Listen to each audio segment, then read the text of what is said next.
Assalamualaikum warahmatullahi wabarakatuh. Salam Merdeka Belajar. Salam belajar di mana saja. Buat pemirsa setia di channel Karya Nyata, semoga teman-teman para pendidik dan tenaga kependidikan serta para pelajar baik-baik semua. Terima kasih atas dukungannya untuk tetap membangun channel ini. Pada kesempatan kali ini kita akan membahas tentang syarat terbaru menjadi kepala sekolah, kini menjadi lebih mudah. Namun sebelumnya jangan lupa untuk subscribe, like dan share serta jangan lupa tombol notifikasinya agar selalu mendapatkan informasi terbaru dari kami. Oke, selamat menyaksikan. Syarat terbaru menjadi kepala sekolah, kini menjadi lebih mudah.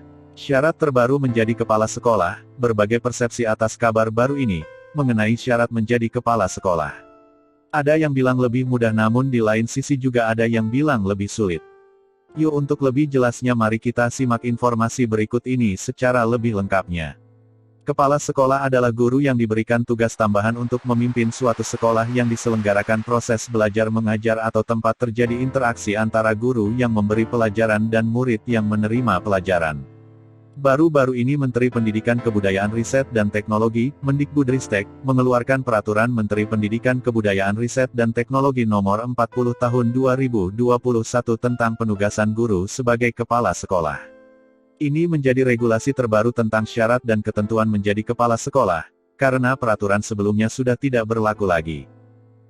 Lalu, apa syarat terbaru menjadi kepala sekolah? Mari kita simak uraian selengkapnya berikut ini. Syarat kepala sekolah. Pasal 2. Guru yang diberikan penugasan sebagai kepala sekolah harus memenuhi persyaratan sebagai berikut. A. Memiliki kualifikasi akademik paling rendah sarjana S1, atau diploma 4D4 dari perguruan tinggi dan program studi yang terakreditasi. Syarat ini menjadi syarat mutlak dan tidak ada perubahan dari regulasi sebelumnya, yaitu pendidikan minimal sarjana atau diploma 4. B. Memiliki sertifikat pendidik. Syarat ini juga belum ada perubahan, seorang pendidik yang ingin menjadi kepala sekolah harus memiliki sertifikat sebagai pendidik. C. Memiliki sertifikat guru penggerak. Ini yang menjadi pembeda dari regulasi sebelumnya, guru harus mengikuti diklat selama 9 bulan sebagai guru penggerak. Namun, kelebihannya yaitu sekarang sudah tidak ada lagi diklat cakep atau diklat calon kepala sekolah dan diklat cawas atau diklat calon pengawas sekolah. D. Memiliki pangkat paling rendah penata muda tingkat 1, golongan ruang 3B bagi guru yang berstatus PNS. Terkait golongan ini lebih mudah dari regulasi tahun sebelumnya, dulu harus memiliki golongan ruang 3C, sekarang golongan 3B sudah bisa mendaftar menjadi calon kepala sekolah. E. Memiliki jenjang jabatan paling rendah guru ahli pertama dengan guru pegawai pemerintah dengan perjanjian kerja.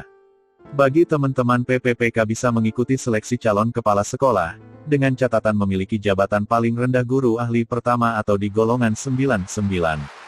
Perlu Bapak dan Ibu guru ketahui, apabila mendaftar dan lolos PPPK saat sudah S1 maka sudah langsung menjabat sebagai guru ahli pertama, sehingga jika lolos PPPK otomatis sudah sebagai guru ahli pertama. F.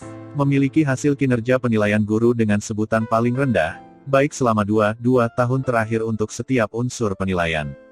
Ini menjadi tantangan bagi guru PPPK, jika ini minimal 2 tahun.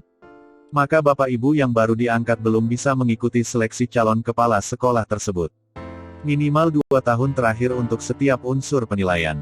G. Memiliki pengalaman manajerial paling singkat 2 tahun di satuan pendidikan, organisasi pendidikan, dan atau komunitas pendidikan.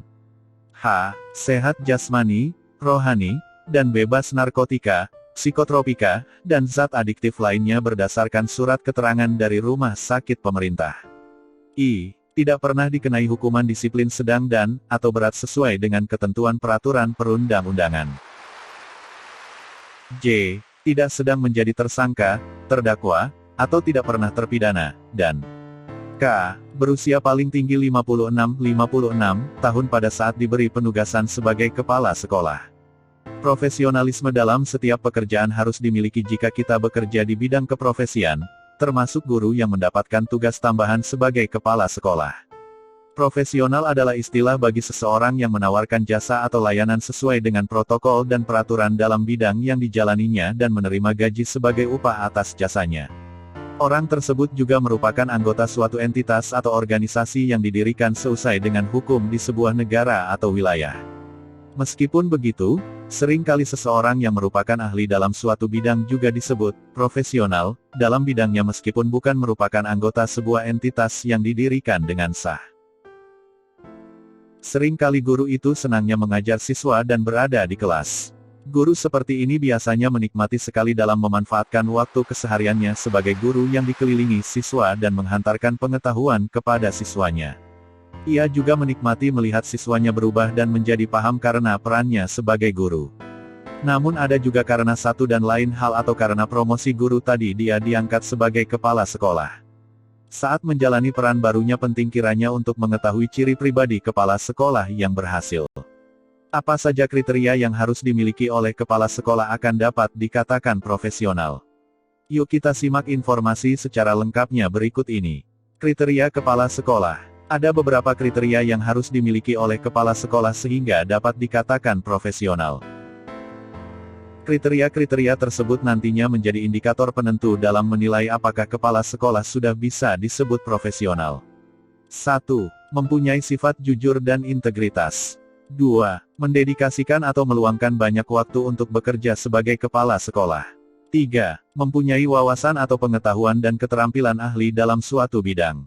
4. Selalu berusaha untuk mencapai tujuan dengan cara yang rasional. 5. Memiliki standar kerja yang tinggi. 6. Punya motivasi yang sangat besar untuk berhasil dengan standar mutu yang tinggi. 7. Mencintai profesinya sebagai kepala sekolah dan memiliki sikap yang positif dalam menjalankan profesinya. 8. Mempunyai pemikiran dan pandangan jauh ke depan atau visioner. 9. Menjadi agen of change. 10. Menerapkan kode etik profesi. 11. Tergabung dalam asosiasi profesi atau komunitas kepala sekolah (MKKS) dan menjadi pengurus atau anggota di dalamnya. Keberhasilan kepala sekolah dalam melaksanakan setiap tugasnya banyak ditentukan oleh kepemimpinan kepala sekolah. Kepemimpinan merupakan faktor terpenting dalam menunjang tercapainya tujuan institusi sekolah. Keberhasilan kepala sekolah dalam mengelola kantor, sarana dan prasarana sekolah, membina guru, serta mengelola kegiatan sekolah, banyak ditentukan oleh kepemimpinan kepala sekolah. Apabila kepala sekolah mampu membimbing, menggerakkan, dan mengarahkan anggota secara tepat, maka segala kegiatan yang ada dalam sekolah akan bisa terlaksana secara efektif. Sebaliknya bila tidak, maka tidak akan bisa mencapai tujuan sekolah secara optimal. Hal ini merupakan salah satu misi pendidikan nasional. Diharapkan menjadi salah satu solusi terbaik yang mampu berkontribusi yang signifikan dalam memperbaiki dan mempersiapkan kepala sekolah profesional sehingga pada akhirnya mutu pendidikan yang diharapkan masyarakat dapat terwujud. Pemimpin yang baik membudayakan diri dan seluruh bawahannya untuk membayangkan masa depan yang lebih baik dan berjuang untuk mewujudkannya. Itulah di antara tugas kepala sekolah. Keberhasilan mencapai tujuan sekolah sangat bergantung pada kepala sekolah itu sendiri. Demikian pembahasan kali ini, semoga bermanfaat kepada kita semua dan selalu subscribe, like dan share agar selalu mendapatkan informasi terbaru dari kami. Saya Ridwan Spede mengucapkan terima kasih atas dukungannya dan kebersamaan dalam channel Karya Nyata. Salam Merdeka Belajar, salam belajar di mana saja, wassalam.